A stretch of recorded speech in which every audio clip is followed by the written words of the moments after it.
Je vous salue au nom de Yehoshua Mashiach, le secret caché. Mon frère, ma sœur, as-tu une chambre? As-tu une chambre?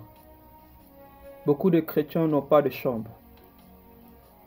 Après avoir pris un temps de prière où je priais pour moi-même, pour ma vie de prière et pour la vie de prière de mes frères et de mes sœurs, cette pensée est venue dans mon esprit comme une voix qui me disait beaucoup de chrétiens n'ont pas de chambre.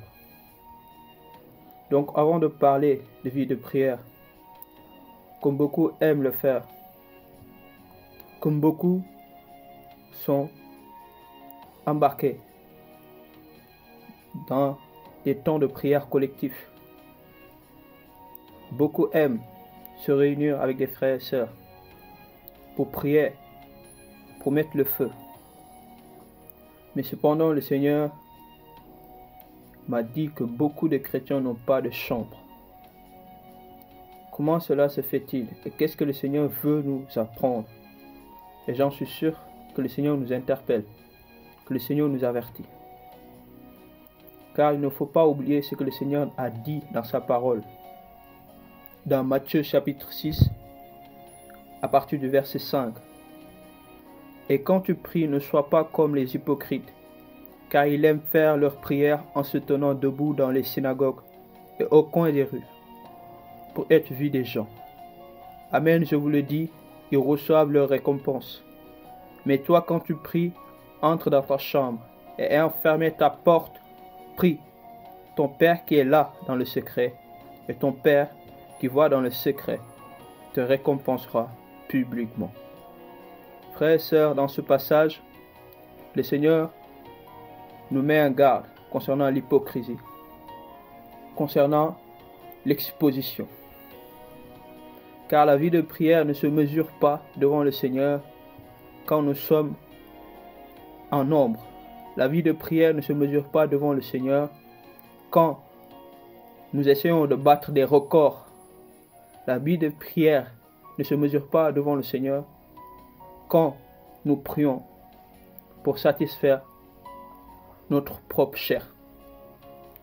Cependant, le Seigneur nous met en garde de l'hypocrisie et de l'exposition. Mais le Seigneur nous a donné une solution. Au verset 6, le Seigneur dit, mais toi. Le Seigneur n'a pas dit, mais vous. Le Seigneur n'a pas dit, mais les autres. Mais le Seigneur a dit, mais toi. Parce qu'il y a un reste. Parce qu'il y en a peu. Car beaucoup de chrétiens n'ont pas de chambre. Mais il y en a peu qui ont été élus. Il y en a peu qui sont les fils et les filles d'Abraham. Il y en a peu que le Seigneur appelle comme des sentinelles véritables pour se tenir devant la face du Seigneur, dans le lieu secret, caché en Mashiach.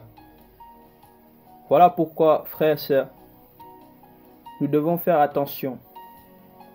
Nous devons faire attention à nos téléphones portables. Car beaucoup de personnes sortent, s'exposent. Beaucoup de personnes pavanent dans les rues à cause de leur téléphone portable. Car il y en a, lorsqu'ils prennent un temps dans l'intimité pour méditer, ils peuvent facilement répondre à un message qui survient de nulle part. Ça peut être quelqu'un que tu connais, ça peut être même un frère ou bien une sœur. Beaucoup dans leur temps de prière, ils sont capables des fois d'arrêter pour répondre à un appel. Ou bien ils sont capables de s'arrêter pour voir la notification qu'ils viennent de recevoir. Beaucoup ont un lien, un boulet avec leur portable, comme une chaîne. Et cette chaîne-là, lorsqu'ils sont dans l'intimité, lorsqu'ils doivent avoir un temps, lorsque l'Esprit leur appelle à se retirer dans leur chambre, beaucoup ouvrent la porte. Voilà pourquoi le Seigneur dit, mais toi quand tu pries, entre dans ta chambre et fermé ta porte, prie ton Père qui est là dans le secret. Et ton Père qui voit dans le secret te récompensera publiquement. La porte de la chambre doit être fermée. Ne nous laissons pas séduire à ceux qui nous disent qu'il faut être ouvert d'esprit. Non, quand même tu peux prier et méditer et aussi répondre à certains messages et aussi s'occuper d'autres choses et aussi faire autre chose. Il doit avoir un temps où la porte doit être fermée. Il doit avoir un temps où tu ne dois pas être au salon. Oui, lorsque tu es marié, lorsque tu as certaines obligations, il y a des temps où le Seigneur sait que tu dois s'occuper de certaines choses. Mais cependant, tu dois te battre pour un temps où ta chambre doit être fermée, où tu dois rentrer dans ta chambre, où tu dois être dans l'intimité. Car qui d'entre nous, qui d'entre vous, lorsqu'il est dans l'intimité dans sa chambre, laisse rentrer n'importe qui, ou bien sans toquer même à la porte? Voilà pourquoi ne nous laissons pas séduire par certaines doctrines, certaines paroles. Il faut être ouverte d'esprit. Le Seigneur dit qu'il toque à la porte, donc ferme ta porte. Sois caché dans le secret. Ne t'expose pas. Car nous faisons face à une génération qui s'expose. Nous faisons face à une génération qui aime être vue. Nous faisons face à une génération qui veut s'élever et qui aime avoir tout de suite. Le Seigneur nous appelle, frères et sœurs. Le Seigneur nous appelle à briser ces liens. Le Seigneur nous appelle dans la chambre. Voilà pourquoi, mon frère, ma sœur, la question t'est posée. As-tu une chambre?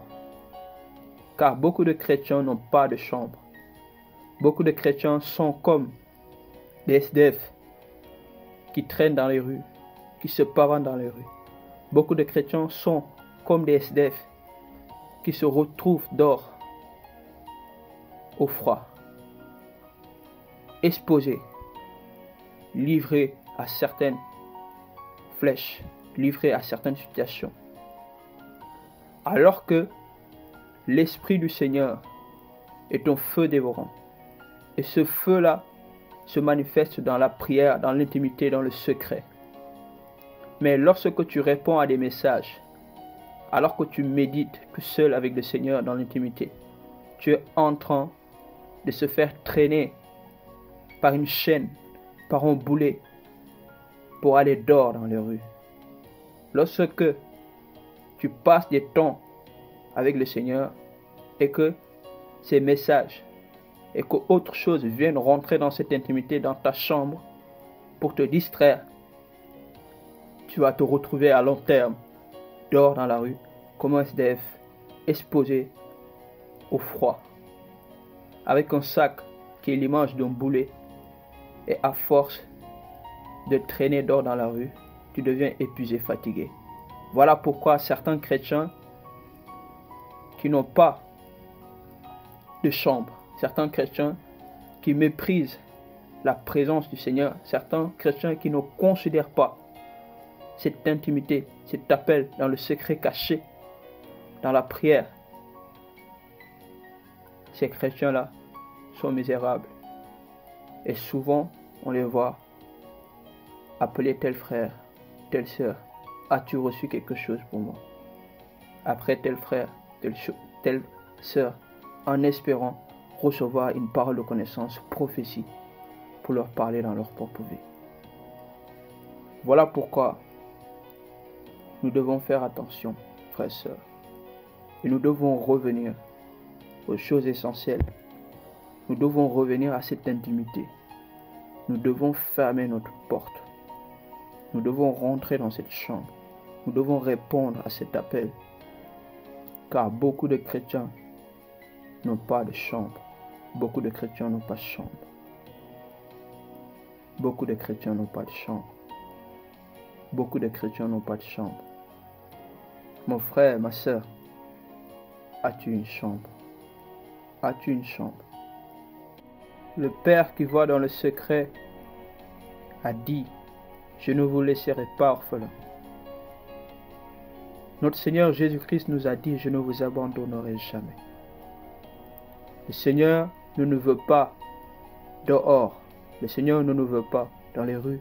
Le Seigneur ne nous veut pas traîner comme un SDF à mendier. Frères, sœurs, refusons ces mauvaises attitudes. Refusons cela. Refusons cela. Oui, frères, sœurs. Car dehors, tu manques de veste, tu manques de couverture. Et tu es exposé pendant la nuit. Mais cependant, dans le lieu secret, dans la chambre cachée, il y a une armoire où tu as un manteau et tu as plein de couverture. Dans la présence du Seigneur, dans la prière, il y a un feu véritable qui consume les œuvres des ténèbres. Dors, tu es sali. Dors, tu n'es pas propre. Mais cependant, dans ta chambre, dans le lieu secret, tu peux prendre une douche. Tu peux s'apprêter. Tu peux se préparer. Un jour, je posais une question à un serviteur du Seigneur. Et lorsque je lui ai posé une question, l'onction du Seigneur est venue sur lui. Et il a commencé à me témoigner cela. Il a commencé à m'exhorter, à m'enseigner, afin de répondre à la question par la grâce du Seigneur. Et dès qu'il a commencé à enseigner, j'ai mis mon portable pour enregistrer l'enseignement. Il n'a rien dit, il a continué à se laisser conduire. Et à la fin, cet homme, cet serviteur du Seigneur m'a dit, il faut que tu supprimes l'enregistrement. Il me l'a dit, supprime l'enregistrement. Car je t'ai ouvert mon cœur. Je ne voulais pas supprimer l'enregistrement. Je voulais la garder. Mais je ne comprenais pas pourquoi il me l'a demandé. Cependant, j'ai obéi. Et il m'a dit, car je t'ai ouvert mon cœur. C'est là que j'ai compris que cet homme me disait des choses qu'il avait reçues dans le secret, cachées dans sa chambre. Que cet homme m'a invité dans sa chambre en m'ouvrant son cœur et j'ai été témoin de ses paroles de vie. C'est-à-dire, il m'a exposé dans le secret sa chambre. Et il n'était pas normal, il n'était pas sage que cela soit exposé dehors, que cela soit mis en public. Et c'est là que j'ai compris pourquoi cet homme m'avait dit que j'étais ouvert mon cœur, en m'exhortant, en m'enseignant certaines choses concernant sa vie et concernant la question que je lui avais posée. Voilà pourquoi, frères et sœurs, le Seigneur nous attend dans le secret, qu'on lui ouvre notre cœur, qu'on rentre dans notre chambre, que nous ne soyons pas des mendiants dehors à demander une veste ou bien à demander à être restauré ou bien à demander à manger. Car notre Père sait ce que nous avons besoin. Et il a dit même, avant que vous priez, il sait. Et ne vous inquiétez pas de ce que vous avez à manger. Voilà pourquoi, frères et sœurs, cette question t'est donnée. As-tu une chambre? As-tu une chambre? Le Seigneur t'attend dans le secret caché. Car le royaume des cieux ne vient pas de manière à frapper le regard. Donc, nous comprenons par cela, ceux qui aspirent véritablement au royaume, aux choses du royaume, ne sont pas exposés, mais sont dans le secret. Ils sont cachés. Car c'est une rencontre où l'épouse doit se préparer dans la chambre, dans l'intimité. Et l'époux va venir le chercher. Alors, frères et sœurs, soyons prêts. Dans le secret, dans notre chambre, fermons-nous, préparons-nous à la rencontre de l'époux. Dans les airs, dans le lieu secret. Et Yoshua Mashiach, notre Maître.